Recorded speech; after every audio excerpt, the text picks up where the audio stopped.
Hello everyone, how's it going? Welcome to Crack a Pack a Day, the unofficial Magic the Gathering related channel that does exactly what it says on the tin. Every day, I'm going to open a booster pack of Magic cards and evaluate the contents, choosing one of them to take as if I were taking part in a draft and this was pack 1, pick 1. Today, we're going to be opening a pack of Magic Origins, the final Magic core set. Like many core sets before it, Origins has a relatively flat power level, with a few bombs at the top end. The triple Magic Origins draft format is a little on the faster end of the scale, but not quite as quick as the swiftest formats such as the original Zendikar. Let's open the pack up and take a look.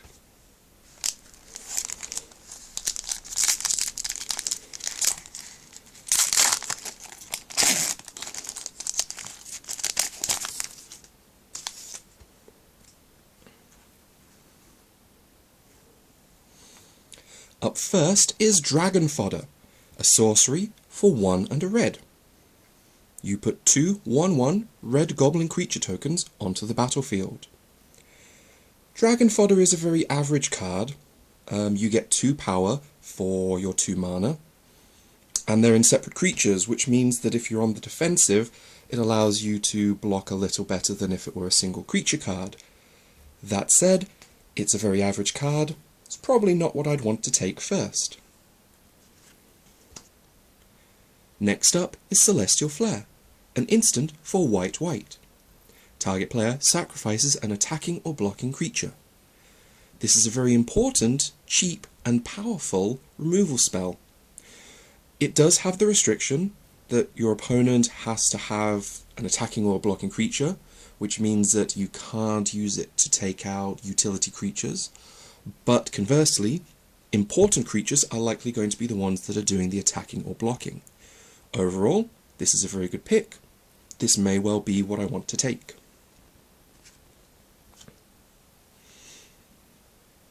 Next up, Aerial Volley, an instant for green. Aerial Volley deals 3 damage, divided as you choose, among 1, 2 or 3 target creatures with flying. This is a sideboard card. It's very, very narrow. It only affects your opponent's creatures with flying, which means you're not going to want to put it in your main deck. This is not something I particularly want to pick first. I'm probably going to pass this. Next up, Maritime Guard, a 1/3 Merfolk Soldier for 1 and a blue. This is not a very exciting card. It's a vanilla creature. It has no game text. It is just a 1/3 creature for 2. Not particularly exciting, definitely not what I would like to first pick. Up next, something a bit spicier, Rock's Maulers, a 4/4 Rhino Soldier for 4 and a green, with Trample and Renown 2. Rock's Maulers is a very solid creature. It performs pretty well on the vanilla test.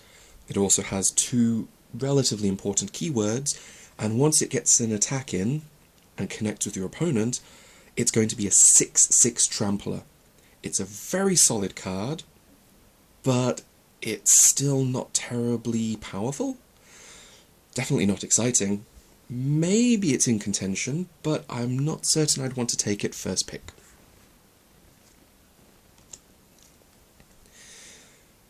Kythian's Tactics, a sorcery for 1 white-white.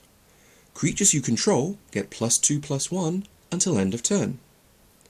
And if you have Spell Mastery, those creatures also gain Vigilance until end of turn. This is a wonderful pump for your entire team. If you've got a white weenie deck and you're planning on going wide rather than tall, this is the perfect sort of game ender. The fact that you can give the creatures Vigilance means that it helps on the defensive as well, but as it's not an instant, you're never going to be able to trick your opponent with it. It's okay, it's probably not what I'd want to take. Up next is Evolving Wilds, a land. You can tap and sacrifice Evolving Wilds to search your library for a basic land card and put it onto the battlefield tapped, then shuffle your library. Evolving Wilds is one of only a handful of mana fixing cards in Magic Origins. Potentially, that makes it quite useful, but it doesn't have the sheer power level that a pack one pick one requires. Titan Strength, an instant for red. Target creature gets +3/+1 until end of turn, and then you scry one. This is a combat trick. It's a pretty decent combat trick. You get a respectable amount of power for your mana. You also get a little bit of toughness, which can be helpful. Possibly will save something, but almost certainly will let you trade up for something. Maybe you could trade your 2/2 for 4/4 Rock Maulers. Not entirely certain that you necessarily want to 2-for-1 yourself in that situation, but it could be necessary. The Scry 1 is interesting. If you're in a bad situation, what you can do is at the end of your opponent's turn, cast it on one of their creatures. They can't use a removal spell in response to blank the spell, and you'll get to scry. It's probably a sort of desperate tactic you'd want to use, but the option's there. Read the Bones, a sorcery for 2 and a black. Scry 2, then draw 2 cards. You lose 2 life. Read the Bones is a very important spell because it gives you something called card advantage. Card advantage is always useful. Unfortunately, in a fast format like Magic Origins, you might not have the time to be able to do this. You can't just take your third turn off doing nothing to draw 2 cards. They might be good cards, but overall it's a powerful card, but it might be a little too slow for Magic Origins. Ferry Miscreant, a 1/1 Fairy Rogue for blue, with flying, and when Ferry Miscreant enters the battlefield, if you control another creature named Ferry Miscreant, draw a card. For the most part, 1/1s for 1 aren't powerful enough to be worth putting in your deck. Ferry Miscreant also has flying, a 1/1 flyer for 1, still not impressed, and if you have more than one of these in your deck, you can potentially draw an extra card every time you play one. Is this worth it? Probably not. There is a deck that uses a lot of Ferry Miscreants, but you have to make sure that it's open before you start moving into it. Definitely not the sort of thing you want to take pack one, pick one, but definitely worth thinking about for when the pack wheels. Okay, and now our uncommons. We've got Sylvan Messenger, a 2/2 elf for 3 and a green, which has trample. That's a bit weird. 2/2 with trample. This is a reprint, and it comes from a set where creatures were expected to be able to be boosted, and that's probably why a 2/2 has trample. It also has an additional ability. When Sylvan Messenger enters the battlefield, reveal the top 4 cards of your library. Put all elf cards revealed in this way into your hand, and the rest on the bottom of your library in any order. So this is a card that rewards you for playing a lot of elves in your deck. How many elves would you need to have in a deck to make sure it's useful? 3, 4, 5? I don't know, I'd probably want 6 or 7, just to give you a decent chance of being able to hit 1 or more, because otherwise, a 2/2 for 4, not exactly what I want. Again, I should keep this in mind for when the pack comes round, but I don't think I really want to first pick this. Okay, Consul's Lefttenant, a 2/1 human soldier for white-white. It has first strike, renown 1, and whenever Consul's Lefttenant attacks, if it's renowned, other attacking creatures you control get +1/+1 until end of turn. This is an extremely powerful card.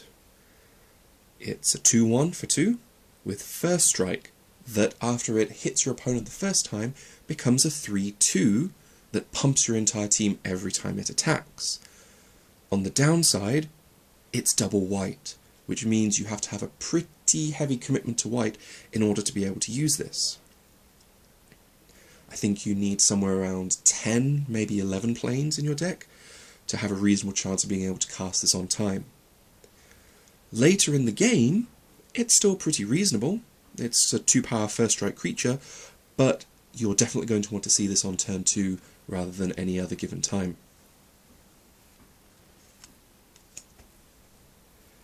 Blessid Spirits, a 2/2 spirit creature for 2 and a white. It has flying, and whenever you cast an enchantment card, put a +1/+1 counter on Blessid Spirits. White-black has an enchantment sub-theme in Magic Origins, and this is definitely one of the payoff cards, one of the cards that rewards you heavily for drafting a bunch of enchantments. There aren't that many great enchantments, though. In terms of the vanilla test, a 2/2 flyer for 3 is about spot on. It's a good creature card with some upside. If I were in the white-black enchantment deck, this is a very good pick. If I were just in white anything, it's not a bad pick. Something I'll consider. Maybe I don't want to take it first.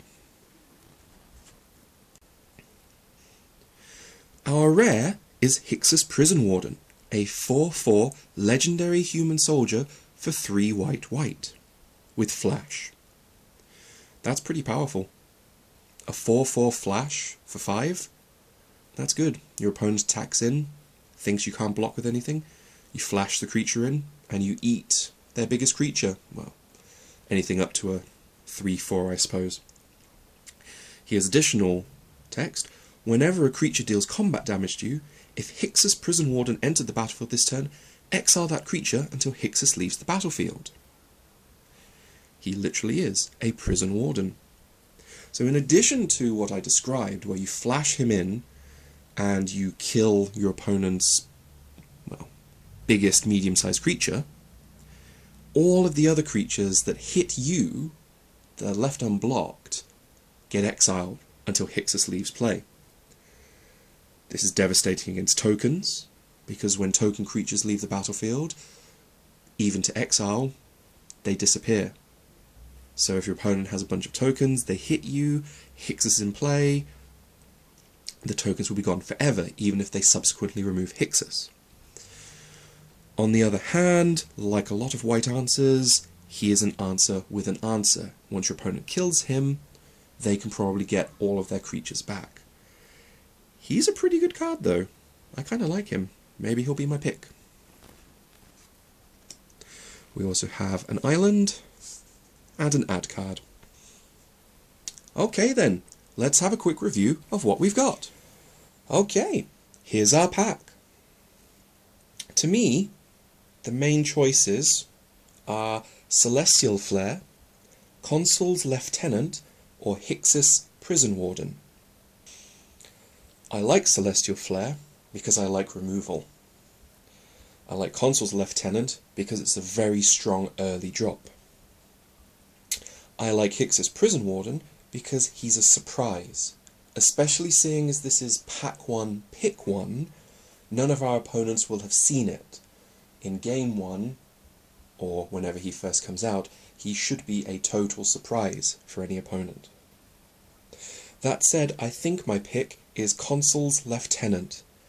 Like Hicks', well, like all 3 of them, it's a double white card, which puts me strongly into white.